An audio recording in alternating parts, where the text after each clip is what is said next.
Regnum Christi Daily Meditations, helping you encounter Christ in your daily life.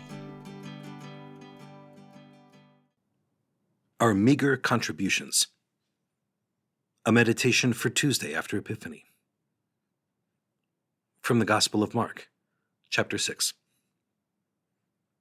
When Jesus saw the vast crowd, his heart was moved with pity for them, for they were like sheep without a shepherd. And he began to teach them many things. By now it was already late, and his disciples approached him and said, "This is a deserted place, and it is already very late. Dismiss them so that they can go to the surrounding farms and villages and buy themselves something to eat." He said to them in reply, "Give them some food yourselves." But they said to him, "Are we to buy 200 days' wages worth of food and give it to them to eat?" He asked them, "How many loaves do you have? Go and see." And when they had found out, they said, 5 loaves and 2 fish.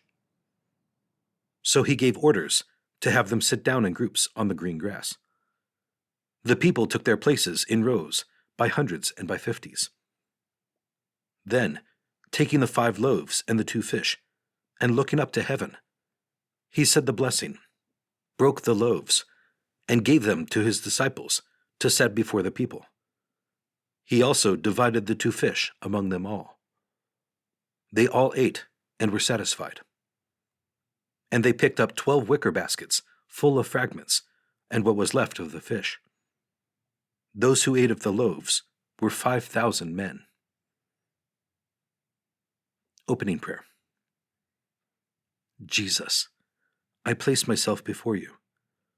I bring all that I am, my hopes and my dreams, my fears and my struggles.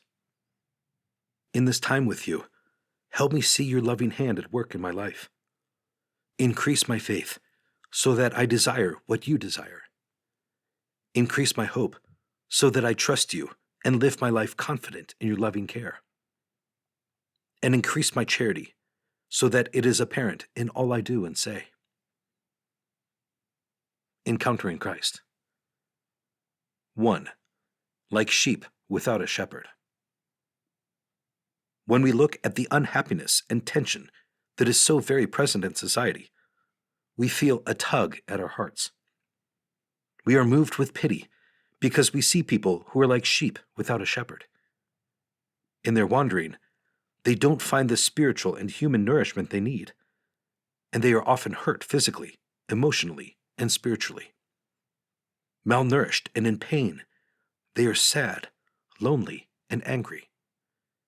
Yet, they resist the shepherd's guidance and care because they don't know his voice. They may be afraid of him or see him as a danger to their freedom and happiness.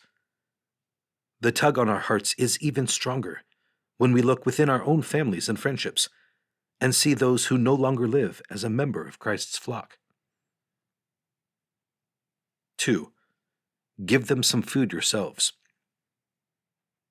In this parable, Jesus began to teach those who came to him, but he asked his disciples to provide them with food. Did Jesus need the disciples' help to provide for the physical needs of the crowd? Of course not. However, our Lord chooses to work through human instruments. Just as he asked his disciples to feed the crowd, he asks us to feed those in need today through the corporal and spiritual acts of mercy. When we see a need, it may be easier to tell someone else about it than it is to try to address it ourselves. However, Jesus asks each of us to actively care for others according to our personal call and mission. As St. John Paul II wrote, "Lay people as well are personally called by the Lord, from whom they receive a mission on behalf of the Church and the world." Christi Fidelis Laici, on the vocation and the mission of the lay faithful in the Church and in the world, number 2. St. Elizabeth Ann Seton, whose feast day we celebrated on the 4th, was a wife and mother who converted to Catholicism. She was widowed and founded the religious congregation of the Sisters of Charity. Further, She is considered the mother of the parochial school system in the U.S. She saw a need, a big need. With trust in God's loving provision, she had the courage to address this need. 3. They ate and were satisfied. When Jesus told the disciples to feed the people, they protested that they didn't have what was necessary.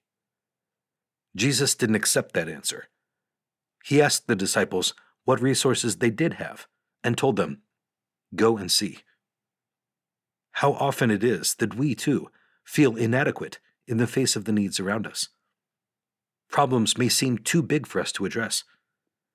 We may see a lack of resources or feel unprepared, and we may experience a sense of hopelessness. However, just as Jesus blessed and multiplied the gifts the disciples brought to him, he will bless those efforts that he calls us to make in his name.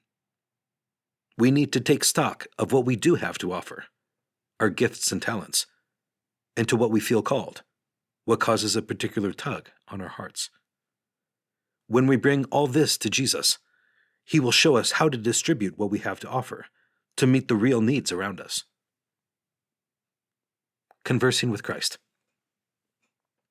My Lord, there are so many needs all around me, in my family, friends, and society. You have called me to help build the kingdom by loving my neighbor in real, tangible ways. But it seems that I have so little to offer. Help me keep my eyes on you, on what you can do through me, rather than what I am capable of or prepared for.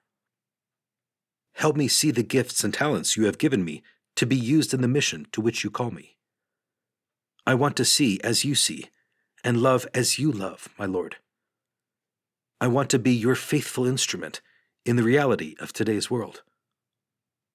Sacred Heart of Jesus, burning furnace of love, I place my trust in you. Resolution.